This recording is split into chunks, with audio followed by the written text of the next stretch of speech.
Assalamualaikum warahmatullahi wabarakatuh. Kami dari mahasiswa Universitas Pamulang, Fakultas Ekonomi dan Bisnis, kelompok 2, semester 6. Video ini dibuat untuk melengkapi salah satu tugas mata kuliah Ekonomi Manajerial dengan dosen pengampu Bapak Tarwijo SEMM. Kami dari kelompok 2 terdiri dari 7 anggota kelompok yang masing-masing saling bekerja sama dalam memenuhi tugas dengan materi efisiensi organisasi. Sebelum kami membahas lebih lanjut, izinkan kami memperkenalkan diri terlebih dahulu. Yang pertama ada Debbie Aulia dengan NIM 231010504228. Selanjutnya ada Ferry Fahrudin Aziz dengan NIM 231010506087. Selanjutnya ada Muhammad Hardiansyah dengan NIM 231010505555. Selanjutnya ada Indriana Setiani dengan NIM 231010505795. Selanjutnya ada Rina Marcella Fau dengan NIM 231010503069. Selanjutnya ada Oni Listia dengan NIM 231010502958.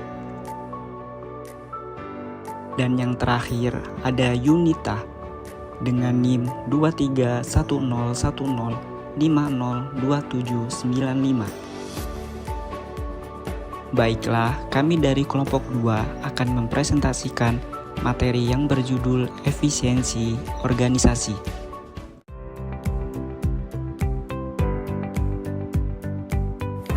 Efisiensi organisasi dan teori agen merupakan konsep penting dalam ekonomi manajerial yang membantu memahami dinamika internal perusahaan dan hubungan antara pemilik serta manajer. Efisiensi organisasi merujuk pada kemampuan suatu entitas untuk memaksimalkan output dengan meminimalkan input sehingga sumber daya yang tersedia digunakan secara optimal. Menurut Mulyamah, efisiensi adalah ukuran yang menunjukkan perbandingan antara sumber daya yang digunakan dan hasil yang dicapai dalam aktivitas organisasi. Halo, saya Rina dan saya akan melanjutkan materinya. Nah, efisiensi organisasi dalam konteks manajerial.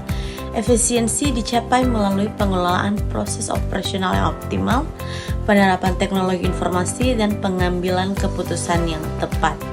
Sebagai contoh, implementasi sistem Enterprise Resource Planning atau ERP dapat mempercepat pengambilan keputusan dan meningkatkan koordinasi antar departemen, sehingga mengurangi pemborosan sumber daya. Di sini ada 3 dimensi efisiensi organisasi. Yang pertama, efisiensi alokatif, mengalokasikan sumber daya kapital, SDM, teknologi pada unit atau proyek bisnis yang menghasilkan nilai utilitas dan keuntungan ekonomi tertinggi bagi korporasi.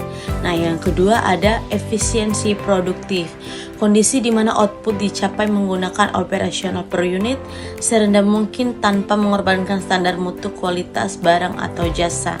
Nah, yang ketiga di sini ada efisiensi dinamis, kemampuan jangka panjang organisasi untuk berinovasi, berinvestasi pada teknologi masa depan, dan merestrukturisasi proses internal sebagai pergeseran pasar. Nah, materi selanjutnya akan disampaikan oleh saudari kita, Debbie. Selanjutnya, evaluasi perspektif efisiensi organisasi. Yang pertama, ada pendekatan teori klasik, dipelopori oleh Frederick Taylor dan Biroxi Max Weber. Efisiensi sebagai masalah mekanistik dicapai melalui spesialisasi divisi tugas yang ketat, standarisasi kerja fisik, dan hierarki kontrol vertikal demi minimalisasi bias manusia. Yang kedua ada pendekatan teori modern, memandang organisasi sebagai sistem terbuka yang interaktif. Efisiensi bukan sekadar meredukasi biaya mekanis, melainkan Adaptasi struktur yang fleksibel terhadap ketidakpastian lingkungan eksternal dan keterlibatan aktif kapasitas kognitif SDM. Selanjutnya ada teori keagenan. Struktur hubungan keagenan dan masalahnya. Delegasi wewenang kontrak.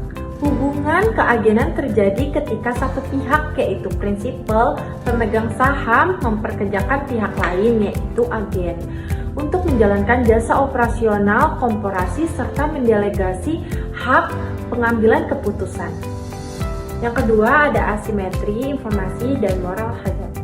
Karena agen mengelola operasional harian, mereka memegang lebih banyak data daripada prinsipal. Asimetri ini melahirkan bias perilaku opportunistik seperti advance selection, salah pilih agen, dan moral hazard, tindakan tidak etis tersembunyi. Baik, kemudian di sini ada tantangan penerapan teori agensi, yaitu asimetri informasi. Agen memiliki informasi lebih banyak dibanding partisipal. Kemudian konflik kepentingan, tujuan agen tidak selalu sejalan dengan tujuan pemilik. Karena biaya pengawasan perusahaan harus mengeluarkan biaya untuk mengawasi kinerja agen. Kemudian ada moral hazard. Agen dapat bertindak untuk kepentingan pribadi yang merugikan perusahaan. Kemudian di sini ada peluang meningkatkan efisiensi organisasi, yaitu pemanfaatan teknologi informasi dan sistem ERP, digitalisasi proses bisnis untuk mengurangi biaya operasional. Kemudian peningkatan kualitas SDM melalui pelatihan dan optimalisasi penggunaan sumber daya agar produktivitas lebih meningkat. Saya akan melanjutkan materi selanjutnya yang berjudul Studi Kasus Teori Agensi. Kasus pemegang saham dan manajer perusahaan. Pemegang saham menunjuk manajer untuk mengelola perusahaan dengan tujuan meningkatkan nilai perusahaan.